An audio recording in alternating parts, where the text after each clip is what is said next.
Right, right. Thank you. Important.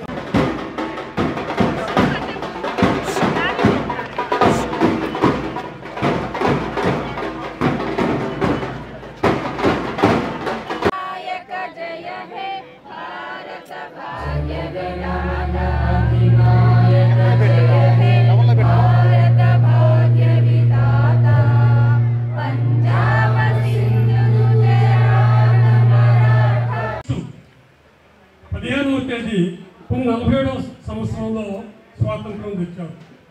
మరి ఈ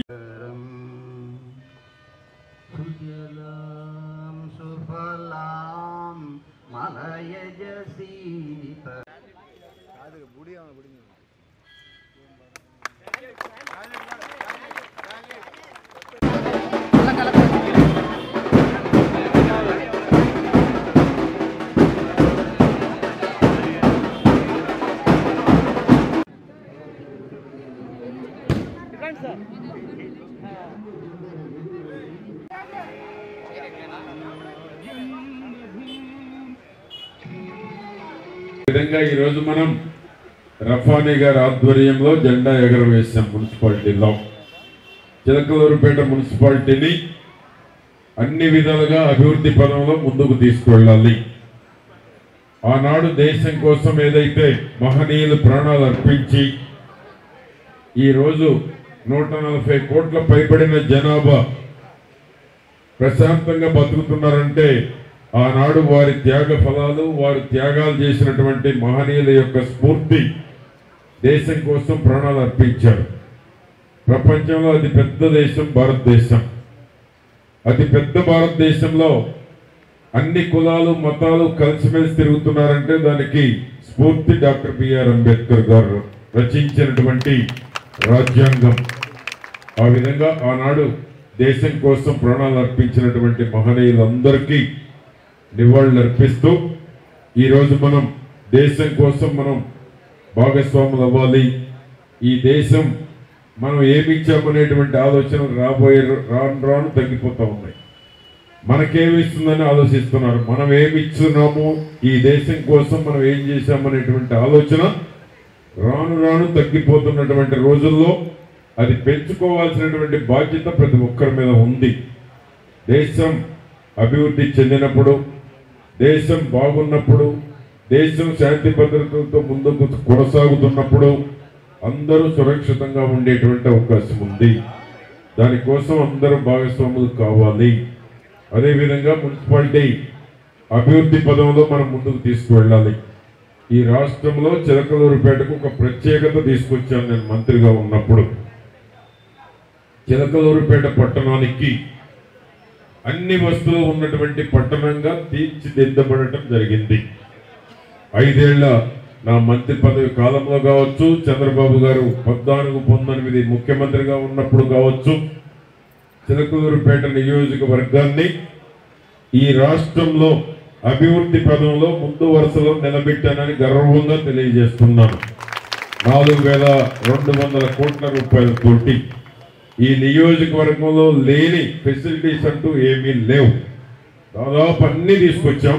అయితే పూర్తి చేయాలి. ఇప్పుడు గత 5 ఏళ్ళు నత్తనడక నడిచినాయి నేను తెచ్చినటువంటి పథకాలు. అవన్నీ పూర్తి చేస్తే ఈ నియోజకవర్గంలో ఏ లోటు లేదు. అన్ని కులాలకి మతాలకి కావాల్సినటువంటి ఎడ్యుకేషన్ కావచ్చు, హాస్పిటల్స్ కావచ్చు, ట్రాన్స్పోర్టేషన్ కావాల్సిన మౌలిక సదుపాయాలు కావచ్చు, అన్ని రకాల ఫెసిలిటీస్ని మనం తీసుకురావటం జరిగింది. అవన్నీ పూర్తి చేసి 175 నియోజకవర్గాల్లో చిలకలూరుపేట టాప్ 10లో ఉండటం ఖాయమని నేను మీ అందరికీ తెలియజేస్తున్నాను. ఇప్పుడే ఆక్రమణ తొలగింపులు బిగించేశాం. పట్టణంలో రాజకీయ జోక్యం ఉండటానికి వీలు లేదు. మోటార్ సైకిల్ కూడా పోలేని బజార్లు ఉన్నాయి కొన్ని. కాబట్టి ముందు వార్డుల్లో ఎంక్రోచ్మెంట్స్ స్టార్ట్ చేశాం. ఎవరికి ఇబ్బంది లేకుండా జరగమంటున్నాం. ఎవరి పొట్ట కొట్టడం లేదు, ఎవరికి నష్టపరచడం లేదు, ఎవరికి ఇబ్బంది పెట్టడం లేదు. వెనక్కి జరగమంటున్నాం. మనుషులు నడవాలి, మోటార్ సైకిల్ నడవాలి, కారు పోవాలి, దానికి సహకరించమంటున్నాం. ఎవరికి ఇబ్బంది పెట్టడం లేదు. కాబట్టి దానికి రాజకీయంగా ఎవరు ఇన్వాల్వ్ కావద్దు. 31 వార్డులు ఉన్నాయి. 31 వార్డుల్లో కూడా ఆక్రమణ జోలికి ఎవరు పోవద్దని తెలియజేస్తున్నా. పార్టీలకు అతీతంగా నేను కూడా ఫోన్ చేయట్లేదు ఎవరికి. ఎందుకు? మన కోసం కాదు, పట్టణ ప్రజల సౌకర్యవంతంగా ఉండేటువంటి దానికి. దీనివల్ల కొంత ఇబ్బంది పడవచ్చు, పడినా భవిష్యత్తులో అందరికీ సౌకర్యం ఉంటుంది. రేపు మీరు కారు కొంటారు, ఈరోజు మోటార్ సైకిల్, రేపు కారు కొంటారు. మీ కారు ఎట్లా పోవాలి? రోడ్డు మీద అందరూ ఆక్రమించేస్తే రోడ్డు మీద ఎట్లా కారు తిరుగుతుంది? ఆ విధంగా మనం 31 వార్డుల్లో ఆక్రమణలు ఎవరైతే ఉన్నారో వెనక జరగమంటున్నాం. ఎవరిని ఇబ్బంది పెట్టడం లేదు.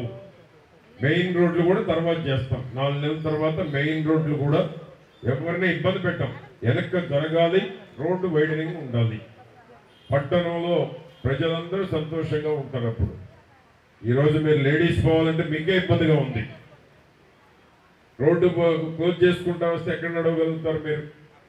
కనుక పట్టణంలో ఆక్రమణలో ఉన్నటువంటి అందరికీ అన్ని పార్టీల నాయకులు అందరూ ప్రజల్ని చైతన్యవంతులు చెయ్యాలి. ప్రజల్లో ఒక అవగాహన తీసుకురావాలి. ఇది ఎవరి కోసమో కాదు, పట్టణ ప్రజల సౌకర్యం కోసమే ఇది చేస్తున్నాం అనేటువంటిది అందరూ గుర్తుపెట్టుకోవాలని కూడా నేను మీకు తెలియజేస్తూ, ఈరోజు పట్టణంలో అభివృద్ధి ధ్యేయంగా పనిచేద్దాం. రాజకీయాలు ముఖ్యం కాదు. పట్టణం బాగుంటే, పట్టణ ప్రజలు సంతోషంగా ఉంటే ఏ పార్టీ కౌన్సిలర్నైనా అభినందిస్తారు, ఏ చైర్మన్ అయినా అభినందిస్తారు. కాబట్టి అందరం అభివృద్ధిలో భాగస్వాములు కావాలని అందరినీ కోరుకుంటూ, ఈరోజు 78వ స్వాతంత్ర దినోత్సవ వేడుకలు శుభాకాంక్షలు ప్రతి ఒక్కరికి తెలియజేస్తూ, మా చైర్మన్ గారి ఆరోగ్యం బాగలేకపోయినా మరి ఈరోజు వారి చేతుల మీదుగా మున్సిపాలిటీలో స్వాతంత్ర దినోత్సవ వేడుకలు వారి చేతుల మీదుగా జెండా ఆవిష్కరించబడటం, ఎవరైతే దేశం కోసం ప్రాణాలు అర్పించినటువంటి వారికి నివాళులు అర్పించడం జరిగింది. కాబట్టి రఫానీ గారి ఆరోగ్యం కూడా మెరుగుపడాలని నేను భగవంతుడిని కోరుకుంటూ మరొకసారి మీ అందరికీ స్వాతంత్ర దినోత్సవ శుభాకాంక్షలు తెలియజేస్తున్నాను.